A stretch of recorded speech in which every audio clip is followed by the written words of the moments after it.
Io dalle 6 di mattina che sono qua. È qui che cerca di far scendere l'acqua e niente. No, mi hanno detto di pulire i tombini dalle foglie, ma nient'altro adesso, perché c'è tutto un gioco di acqua.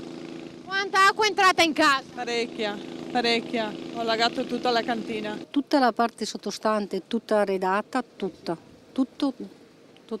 cucina nuova, tutto sottostante, lavanderia completamente, tutto il garage, tutto quello che avevo nel garage e tutto quello che avevo nel deposito sotto scala e anche sotto deposito. Le scale giù in taverna, quindi tra la lavanderia e la taverna sono piene, quindi tutti i mobili all'altezza di 40-50 centimetri, quindi puoi immaginare.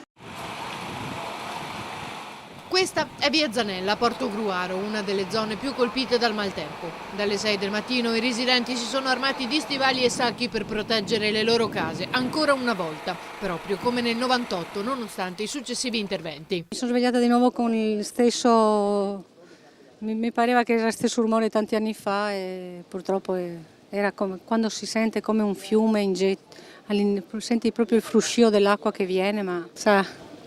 Non è una cosa piacevole, però cosa devo fare? Tirarmi i capelli non posso. Ho già pianto già quell'anno e adesso sarebbe da versare lacrime, ce ne sarebbero, anche perché di nuovo stessa cosa. Poi adesso addirittura non si può neanche uscire. Strade e campi allagati con i vigili del fuoco, protezione civile, genio civile ed esperti del Consorzio di Benifica Veneto Orientale al lavoro.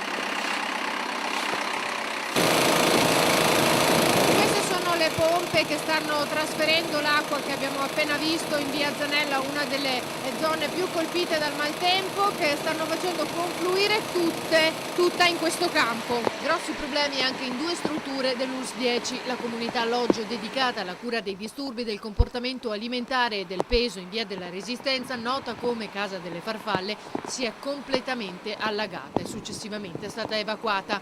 Acqua alta anche nelle vie limitrofe. Mettiamo 4 sacchi, ma il problema è un altro che non capiamo da dove sia venuto. Questa mattina non c'era niente qui, eravamo tranquilli, io sono venuto a casa verso le 11 e c'era il disastro. Cioè, quindi nel giro di pochissime ore? Che ore sono? 2:30, 11 ero qui, avevo appena iniziato da laggiù. Tutto improvvisamente, voi credevate di essere stati graziati, invece no. Ma sì, non è mai successo qua, io ho 30 anni, più che 34 anni che abito qui, non è mai successo niente. Per le prossime ore siamo in stato di allarme ancora, non si sa ancora per quanto, adesso vediamo un po'. Noi siamo qua in sostegno a quel Porto Varese e arriviamo da San Donà di Piave.